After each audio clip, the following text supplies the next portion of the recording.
A model such as this might be thought of as a giant relief map area. Seen from above, the model looks like an aerial view of the real thing, doesn't it? Looks like a lake. See the islands in the lake? See the airport and the roads? What else do you see that you recognize? Trees? Streams? It's the same thing. It's a dam. Only this is a symbol for a dam, the way it appears on a map. Symbols are the picture language of maps. A dam, a river, a bridge, a road, and a school. The map maker uses these symbols to give us information. Some symbols are easy to recognize because they look like what they represent. Other symbols have to be memorized, like this one showing the direction for north.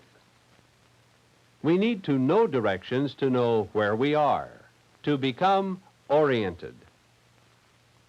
This symbol tells about distance. We call this the scale for a mile. The more you know about the symbols of a map, the more useful the map becomes to you.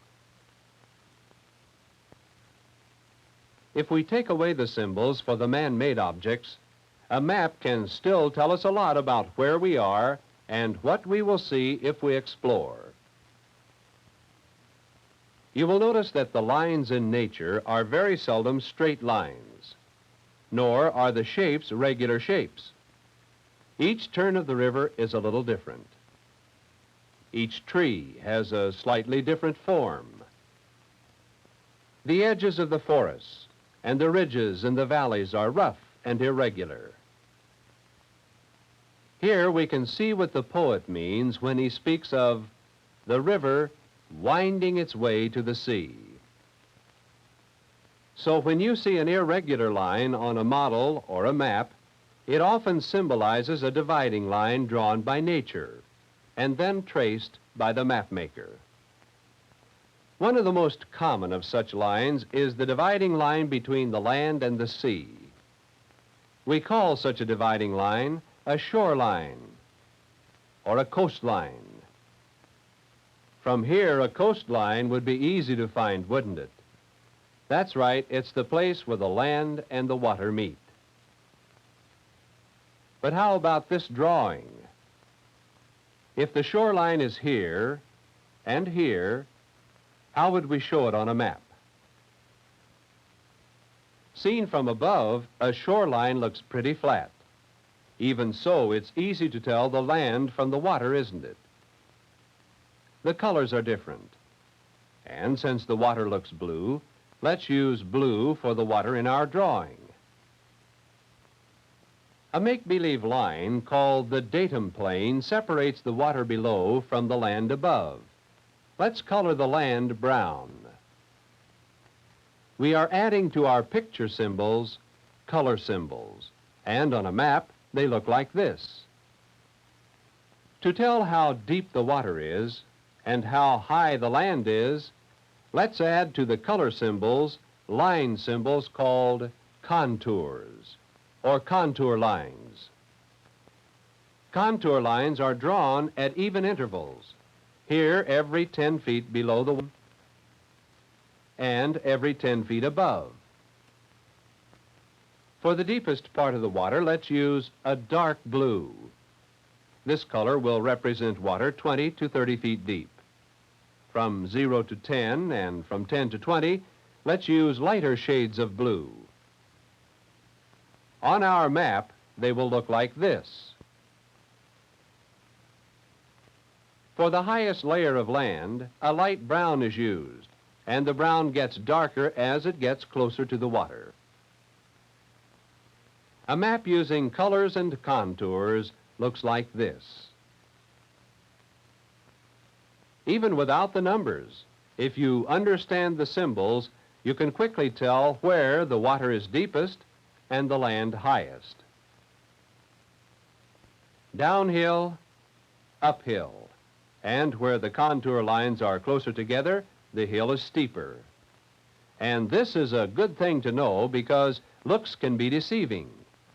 Even on the model, this doesn't look like much of a hike, does it? But what appears to be flat is actually rough and uneven. Without contour lines or color symbols, you might not know that in order to make this walk, you'd have some climbing to do, up one hill and down another, at the bottom of which is a stream with no bridge. You'd have to wade the stream and then climb an even steeper hill on the other side. What looked like a short walk might take a long time, especially if half of it is uphill and the other half down.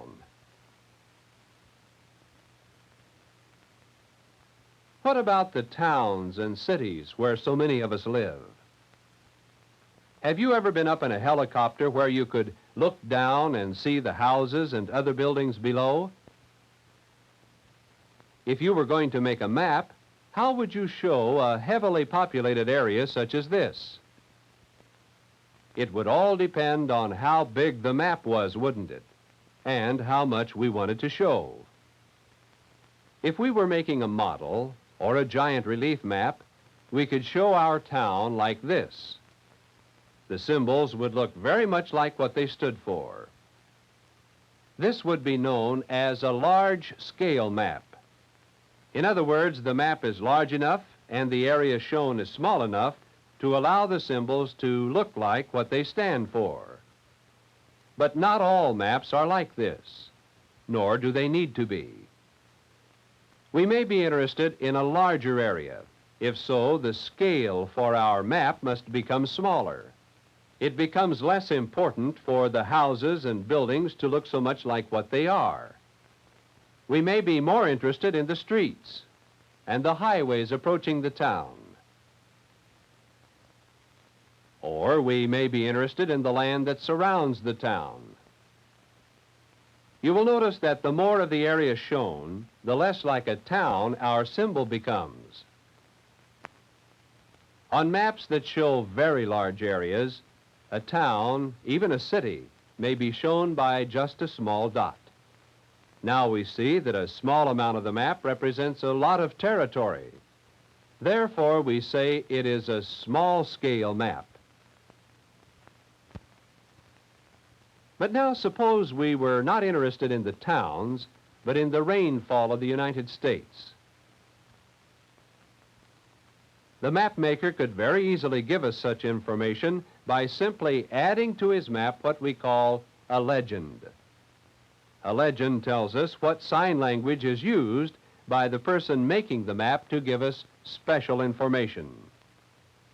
If you were moving from one part of the United States to another, and you wanted to know about the rainfall in the area of your new home, a map such as this could tell you what to expect. In these areas, you could expect lots of rain. Lawns and trees and flowers would be plentiful. But how about here? Very little rain. You would be moving to a desert country. A map can also tell us about temperature, elevation, prevailing winds. Almost anything can be told with maps by the use of symbols. Even about crops, transportation, industry, and people. It all depends on what the map maker wants to say.